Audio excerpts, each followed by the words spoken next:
יברכך אדוני וישמרך, יאר אדוני פניו אליך ויחונך, יישא אדוני פניו אליך וישם לך שלום.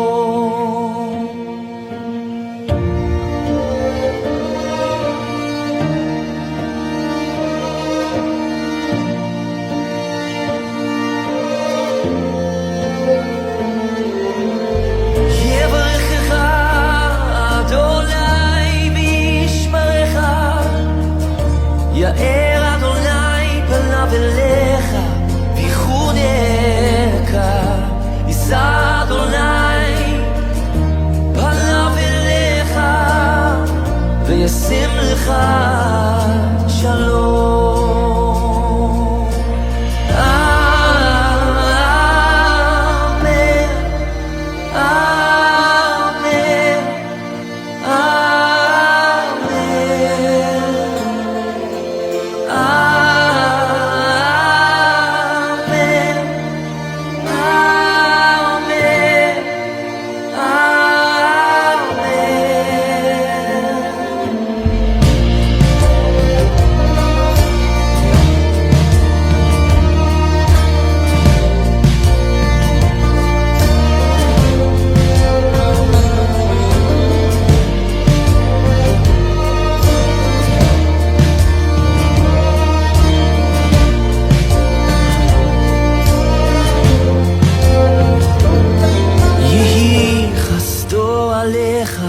לאלפי דורות, משפחתך וילדיך, דורותיך אחריך, רוחו תלך לפניך, לצידך אחריך, מסביבך בליבך, הוא איתך, הוא איתך, בבוקר ובערב, בצאתך ובואך, בסבלותיך באושריך, הוא איתך, הוא איתך, הוא איתנו, עם כולנו, הוא איתך, הוא איתך.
Hey, Yorana tout le monde. Donc, bienvenue encore aujourd'hui, bienvenue ce soir. J'espère que vous avez passé une bonne journée. Merci pour Pasteur Bobby pour le message. Merci pour Pasteur Nicolas pour le message. C'était vraiment encourageant, de l'exhortation, hein. Et voilà. Donc, aujourd'hui, on va passer à un autre sujet. En fait, comme vous le savez, aujourd'hui s'appelle Dimanche des Rameaux. Et cette semaine, en fait, c'est une semaine sainte. Et cette semaine sainte commence aujourd'hui, parce que pourquoi? La semaine prochaine commence, c'est la résurrection, hein, voilà. Et on rentre au milieu, il y a la crucifixion. Donc cette semaine s'appelle la semaine sainte. Dimanche des Rameaux est aussi un événement que beaucoup vraiment ne prennent pas beaucoup d'importance dessus dimanche des Rameaux, alors que cette, euh, cet événement est très, très, très important. Et donc aujourd'hui, je suis ici un peu, je suis là pour parler. Certains peut-être connaissent déjà, mais bon, peut-être c'est bon pour une révision, pour moi aussi. Pour le dire tout ceci, c'est une révision pour moi. Mais voilà, donc dimanche des Rameaux, voilà ce qu'on va faire aujourd'hui, hein.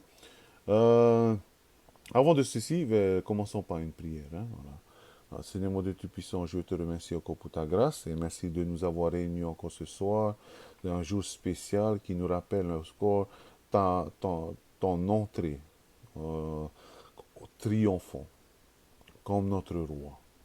Merci Seigneur pour ta parole et que ton esprit puisse nous aider à bien comprendre ta parole. Que ton esprit aussi m'aide à bien interpréter et expliquer ta parole. Merci pour tout. Sois avec nous ce soir dans le nom de Jésus-Christ.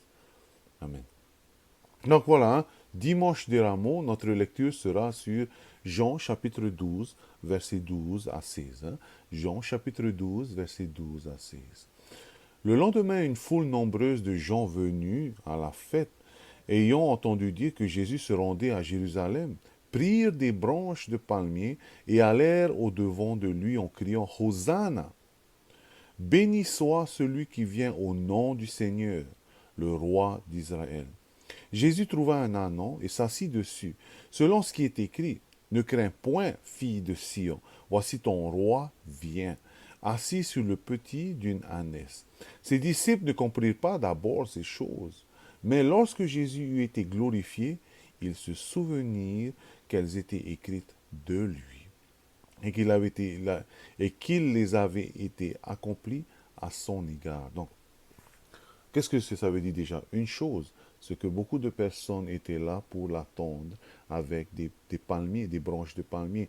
Et ensuite, on voit vers la fin aussi que les disciples, ces disciples, hein, chapitre 12, verset 6, ces disciples ne comprirent pas d'abord ces choses, mais lorsque Jésus eut été glorifié, ils se souvinrent lorsqu'elles étaient écrites de lui et qu'ils ont été accomplies à son. Ça veut dire que ces choses, quand Jésus est entré par la porte de l'Est, donc c'est là qu'il est entré, ça a eu une grande signification. Et les disciples au début ne comprenaient pas pourquoi, de quoi ça parlait, et quelle était la signification de Jésus qui passe par la porte de l'Est sur le dos d'une ânesse, du fils d'un enfant de ânesse. Et donc c'est que après, quand Jésus a été glorifié, c'est là qu'ils ont compris en fait que les Écritures, qu'elles étaient écrites de lui. Donc, quel était le premier endroit où on a écrit que Jésus devait passer par la porte de l'Est? Parce que passer par la porte de l'Est était quelque chose qui signifiait beaucoup. Par exemple, vous savez que Jérusalem et Israël, en fait, c'est juste à côté de la mer Méditerranée. Et donc, de l'autre côté, il y a l'Europe, il y a l'Afrique. Et donc, quand ces pays voulaient aller de l'autre côté, en Asie, ils devaient passer par Jérusalem. Et donc, il y avait cette porte de l'Est, hein. Et donc, des personnes, de temps en temps, venaient et voulaient juste dire aux Israélites, écoutez, on veut juste venir ici, passer au travers, aller de l'autre côté. On ne veut pas avoir une guerre avec vous. Et donc, ils venaient sur le dos d'une ânesse, hein, d'un âne. Mais s'ils venaient faire la guerre, ils venaient alors sur le dos d'un cheval. Donc, déjà, ceci.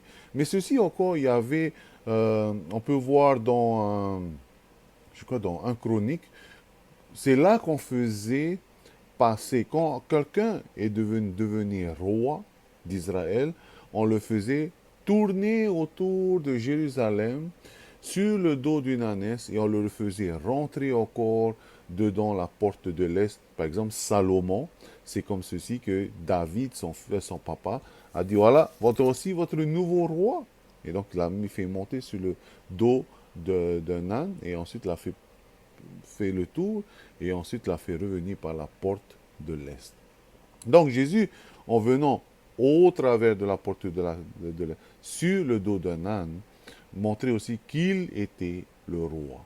Mais ceci a été prédit aussi auparavant, bien avant, peut-être 700 ans avant que Jésus passe par là. Et là, en fait, ça a été prédit, ça a été prophétisé dans Daniel chapitre 9. Je ne sais pas si vous avez entendu parler de cette expression, les 70 semaines de Daniel. Ben voilà, c'est là où ça a été prophétisé. Ok? Allez, je vais lire. Donc, là où c'est la première fois ça a été prophétisé, c'est dans Daniel chapitre 9, chapitre 23 au verset 26. Ok? Daniel 9, Daniel chapitre 9, du verset 23 au verset 26. Ah, je vais lire maintenant. Lorsque tu as commencé à prier, la parole est sortie. Donc ça, c'est un ange qui est en train de discuter avec Daniel.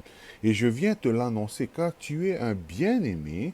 Sois attentif à la parole et comprends la vision.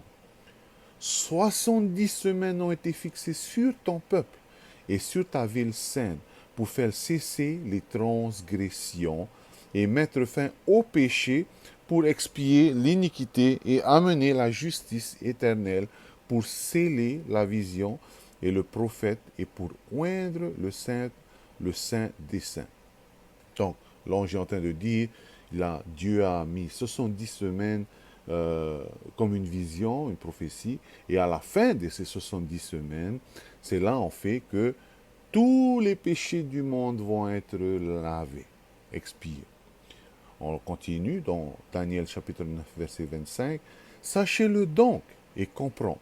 Depuis le moment où la parole a été annoncée que Jérusalem sera rebâtie, jusqu'à loin au conducteur, il y a 7 semaines, dans 62 semaines. Les places et les fossés seront rétablis, mais en de temps fâcheux. Alors les 62 semaines, un oint sera retranché et il n'y aura pas de successeur. Le peuple d'un chef qui viendra détruira la ville et le sanctuaire, et sa fin arrivera comme une inondation.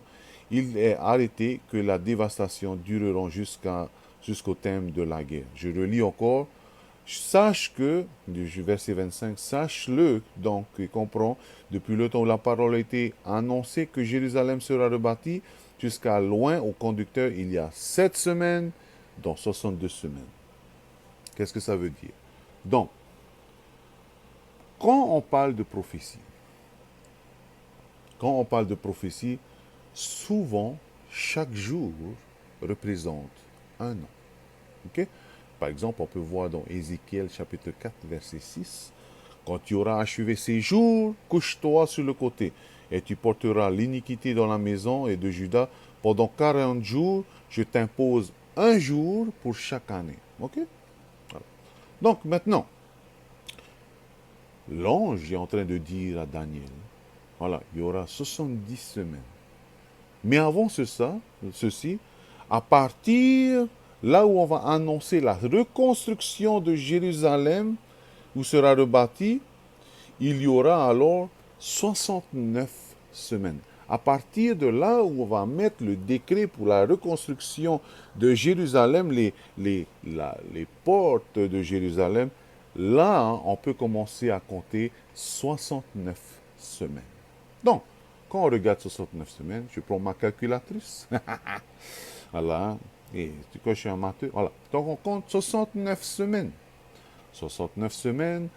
Dans 69 semaines, dans chaque semaine, il y a 7 jours. Hein? Donc, 69 semaines multipliées par 7. Donc, je multiplie par 7. Donc, il y a 483 jours. Voilà. C'est à l'envers. Donc, voilà. L'ange est en train de dire que, à partir du décret de la reconstruction, là où on va écrire, ok, parce qu'il ne faut pas oublier, là, quand Daniel est là, il est en train d'écrire ceci, ils sont en exil à Babylone. Et donc Daniel est en train de dire, écoute, on va bientôt pas y sortir parce que Jérémie nous a dit, on va juste être en exil pendant 70 ans. Et donc, pendant qu'il prie cela, l'ange vient et dit, hey, j'ai d'autres choses à te dire encore. Je te dis quelque chose sur les 70 semaines. Et donc, il ne faut pas oublier, Israël, Jérusalem est en ruine. Et donc, qu'est-ce qu'il faut? Il faut reconstruire Jérusalem. Et donc là, l'ange est en train de dire à Daniel quand il y aura ce décret, ce contrat, qu'il faudra reconstruire les murailles de Jérusalem, à partir de là, on va compter 69 semaines. Comme on a vu, 69 semaines, ça fait 483 jours. Ok, 483 jours. À partir de là, tu comptes 483 jours. Mais, vous vous souvenez dans Ézéchiel chapitre 4, verset 6, il est écrit que un jour, quand tu parles prophétiquement, c'est comme un an. Donc, 483 jours, prophétiquement, c'est 483 ans. Ok? Vous me suivez, hein? Vous me suivez, hein? 483 ans, faut pas oublier, c'est le calendrier juif. Donc 483 ans dans le calendrier juif, un an, c'est pas 365 jours. Un an, c'est 360 jours.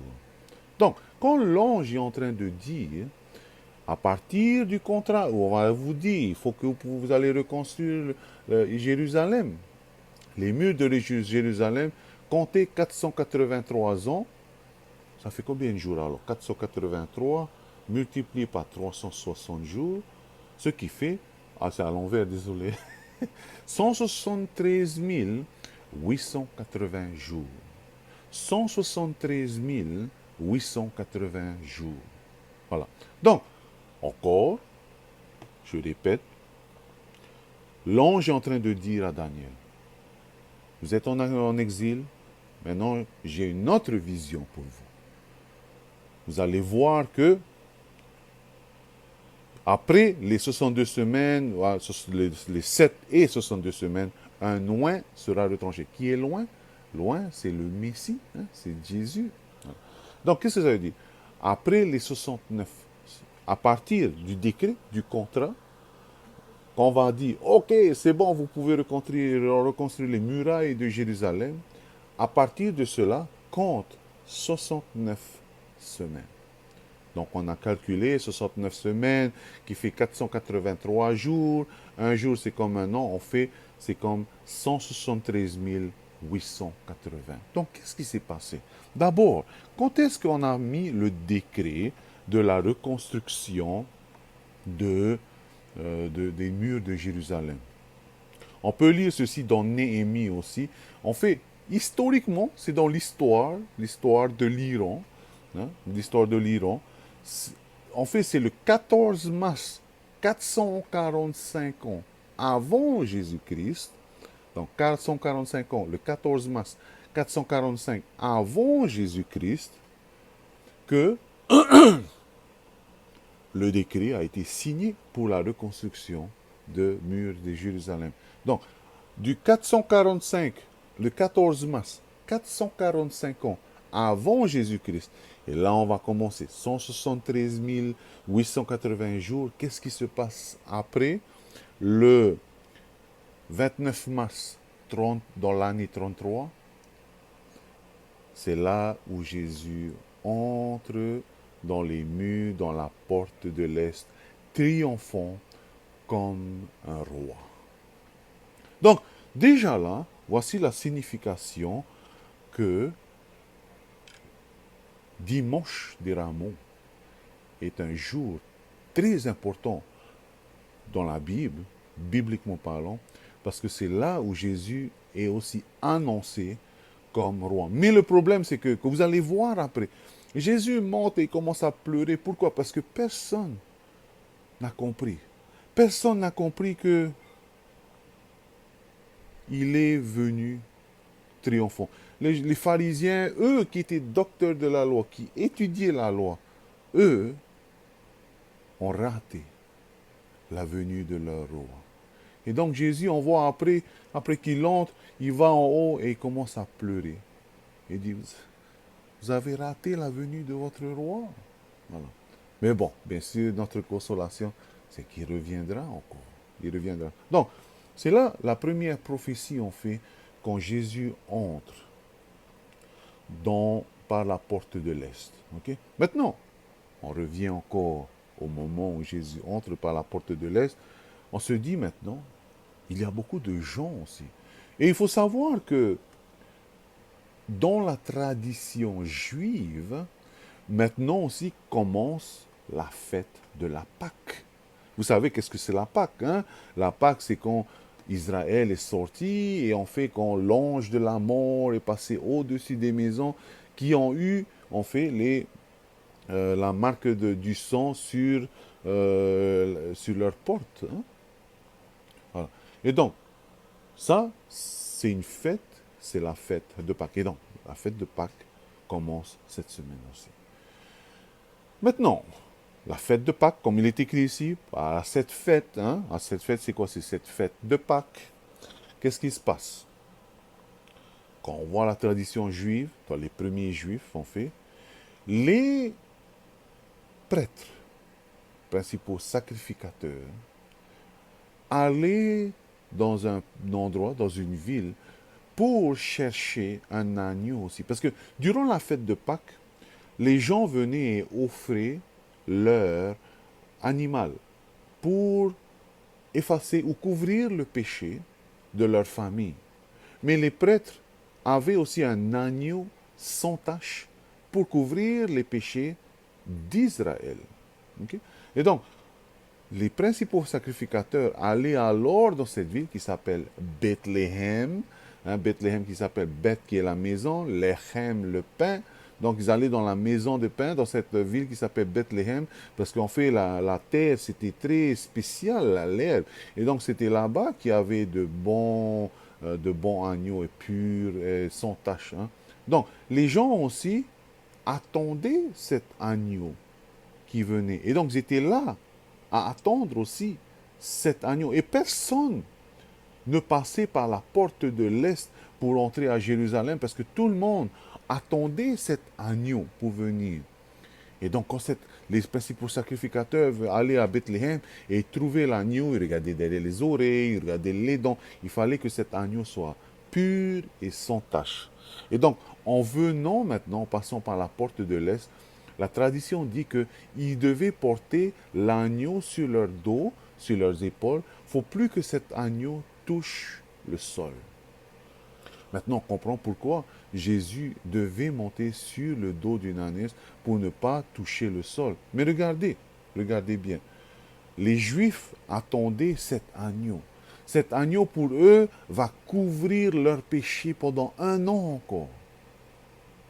Et ils disent, ah, merci, cet agneau, l'agneau de Dieu, cet agneau que Dieu va avoir, ce sera l'agneau de Dieu. Et cet agneau va pouvoir couvrir nos péchés. Et donc, Dieu ne va pas nous punir encore pendant une autre année encore. Et donc, tous les gens étaient là à attendre cet agneau-là. Mais comme je vous ai dit, normalement, personne ne devait passer par la porte de l'Est jusqu'à ce que cet agneau passe au travers. Mais qui est-ce qui passe en même temps? Jésus sur le dos d'une ânesse. Mais regardez aussi, Jésus est notre agneau. Mais ce n'est pas l'agneau qui couvre notre péché. On peut lire dans Jean chapitre 1, versets 28 et 29, qu'est-ce que Jean-Baptiste a dit? Jean-Baptiste dit, dans Jean chapitre 1, versets 28 et 29, « Ces choses se passèrent à Béthanie, au-delà du Jourdain, où Jean baptisait. Le lendemain, il vit Jésus venant à lui et il dit, « Voici l'agneau de Dieu qui ôte le péché du monde. » Qui ôte le péché du monde.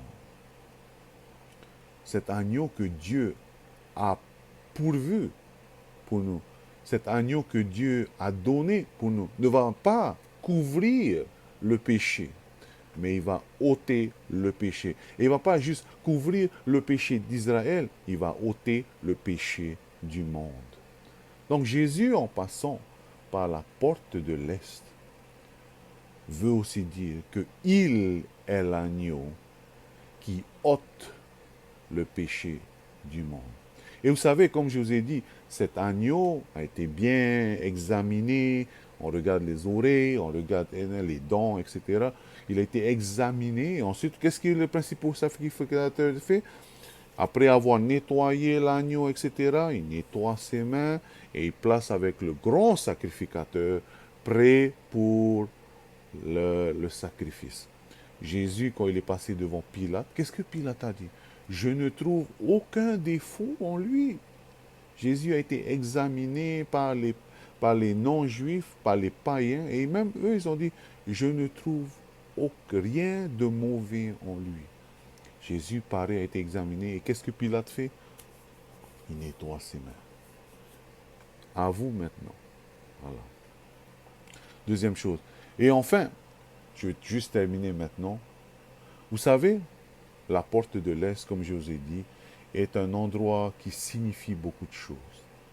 Et la Bible parle aussi de la porte de l'Est. Je vais vous lire un verset.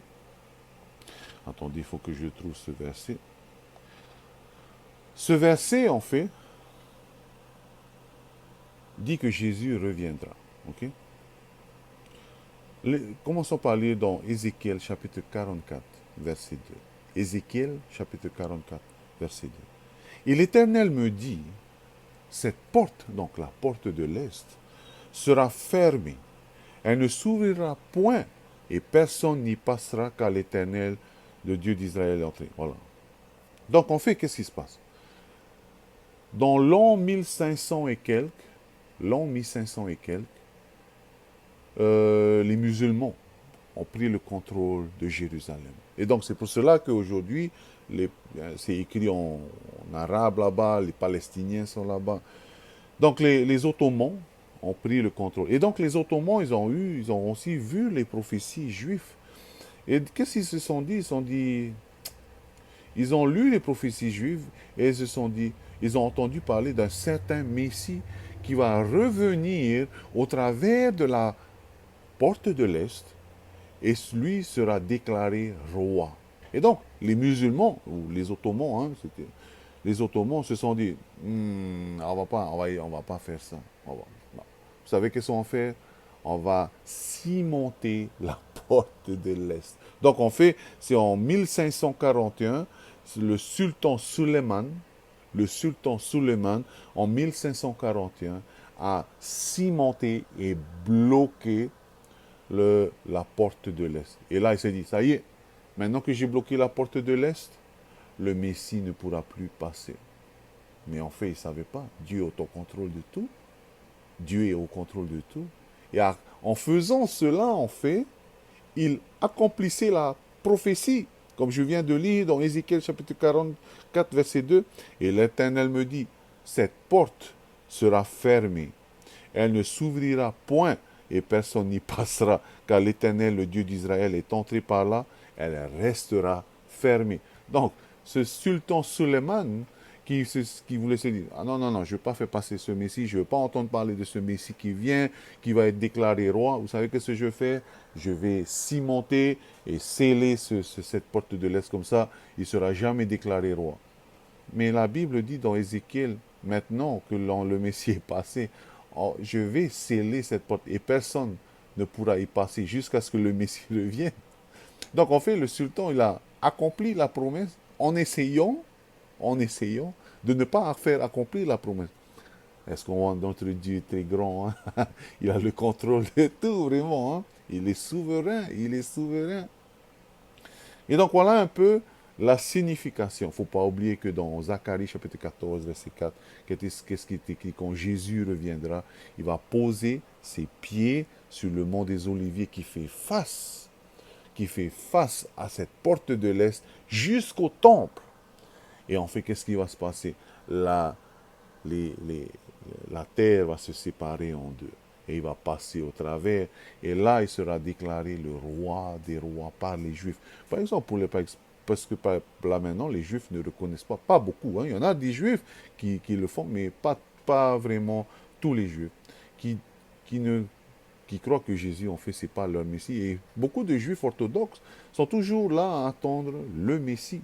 Et donc, en voyant Jésus venir casser cette porte de l'Est, ouvrir jusqu'au temple, ils vont découvrir que Jésus est leur Messie et il est le roi des rois.